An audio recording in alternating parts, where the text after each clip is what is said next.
Sr. Ministro, façamos mais testes. O senhor tem dito que é na prevenção que está o ganho e que a prevenção é a nossa maior arma. Havendo essa possibilidade, façamos mais testes. Eu ouvi que os parceiros doaram ou terão disponibilizado 50 milhões de euros. Eu penso que é importante se priorizar os testes. É importante se priorizar os equipamentos nesta matéria que nos permitam fazer um combate mais rigoroso.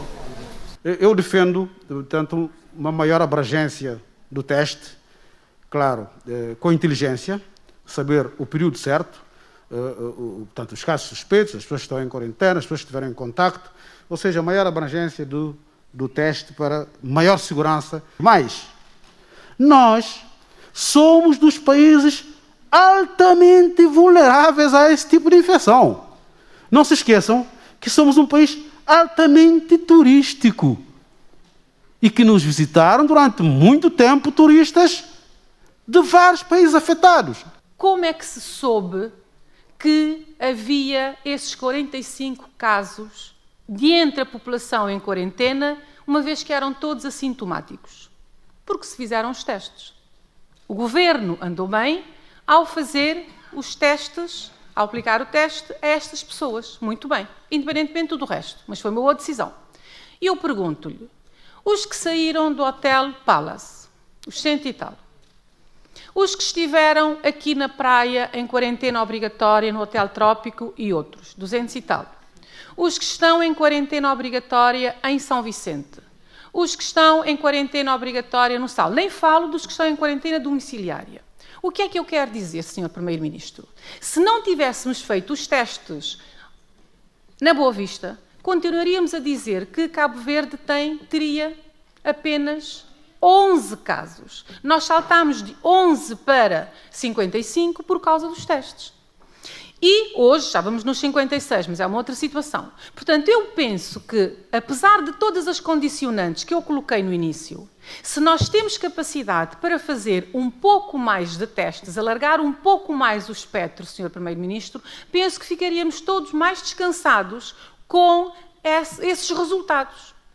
Insisto, é preciso ter em consideração o contexto em que eu peço que se alargue o espectro dos testes. Veja que as pessoas que saíram do hotel contactaram com outras pessoas. Se tivessem feito os testes há mais tempo e ficado à espera, a situação seria outra. Não podemos resolver isso. Vamos correr atrás do prejuízo, vamos o tentar ultrapassar. Todos nós estamos a aprender neste contexto. Então vamos fazer mais testes, Sr. Primeiro-Ministro. O Sr. Ministro da Saúde disse-nos ontem em videoconferência que temos capacidade para... O laboratório pode realizar até 200 testes por dia, em condições de equipamento, e que temos até 20 mil testes.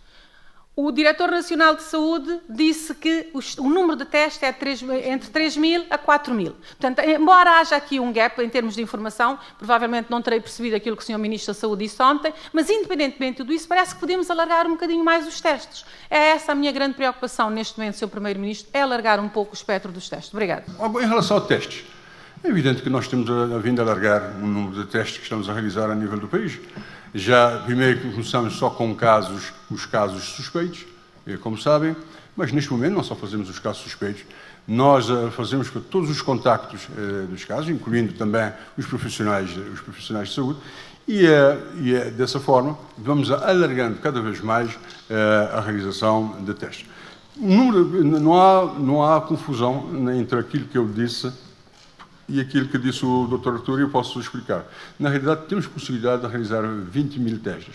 É evidente que falta um material que é chamado para extração viral, que vai chegar, e como ele não chegou ainda, estamos a poder, neste momento, efetivamente, a realizar 2.000, neste momento, porque já foram utilizados vários testes, estamos em condições de utilizar 2.500. Mas, na realidade, a capacidade aqui será de 20 mil, logo assim que chegar esse material para a realização de testes. Nós sabemos que, de facto, em alguns hotéis tiveram, por exemplo, no Hotel Praia Mar, esteve lá 100 e tal pessoas. Somente 4 ou 6 pessoas fizeram testes. Os outros saíram. Isto não representa algum perigo para a saúde pública, principalmente na cidade da Praia, Sr. Diretor Nacional? Portanto, fazendo uma recapitalização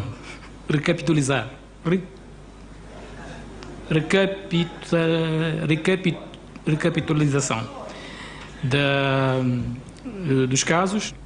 As pessoas que estiveram no Hotel Praia Mar e também no Hotel Trópico não eram casos suspeitos. Não eram casos suspeitos. São pessoas que vieram de um país onde há transmissão e por isso mesmo é que fizeram a quarentena. Eu queria esclarecer que há um tempo atrás foi divulgado que tínhamos recebido da China 20 mil testes, mas não são 20 mil testes. Na realidade, são kits que precisam ser completados, kits para 20 mil testes, mas que não são kits completos. E nós temos estado, portanto, a adquirir com muita dificuldade, como sabem, portanto, e com esta conjuntura internacional de falta de aviões para transportar, até fazer chegar a Cabo Verde, e estamos a conseguir, com alguma dificuldade, reabastecer-nos com todos os insumos, os consumíveis necessários para o tal teste PCR que nós utilizamos e que tem um alto grau de fiabilidade. Primeiramente, a minha questão é o seguinte: já temos no país a confirmação de 2 casos que não se sabe concretamente a origem, onde que essas pessoas poderiam ter contraído a doença. Pergunto, o quão é preocupante este cenário para o país? A minha outra questão é o seguinte: a OMS alertou que os dados relativamente ao número de infectados no continente africano não podem não ser os reais números devido à falta da capacidade de testes que os países têm. Pergunto se Cabo Verde se enquadra também neste cenário. Portanto, até este momento não temos tido problemas maiores, temos que gerir, portanto, bem o acesso aos testes. Tem a ver com gestão criteriosa em termos técnicos epidemiológicos. É a única arma que nós temos, que é fazer testes com base em critérios epidemiológicos e clínicos. Nós não fazemos testes porque o Facebook diz para fazermos, ou porque certas vozes dizem para fazermos. Fazemos com base nesses critérios. É a única coisa que nos move, e com base na gestão também criteriosa. Nós sabemos que a luta contra a Covid-19 é uma luta longa, pode ser longa, e estamos num contexto internacional em que os testes escasseiam, portanto todos os países estão atrás dos testes, e nós somos um pequeno país aqui no Atlântico, temos as nossas dificuldades no acesso aos testes, e estamos a fazer todos os possíveis para que não nos falte testes para diagnosticar casos suspeitos e confirmar casos, portanto, positivos, e é isso mesmo que temos que garantir aos cabo-verdianos, e para podermos garantir a transparência dos dados. Porque se desbaratarmos todos os testes neste momento, amanhã aparece um caso suspeito, a gente fica sem teste para confirmar. E aí estaríamos, de facto, a não ser transparentes, a inventar dados. Nós não queremos inventar dados.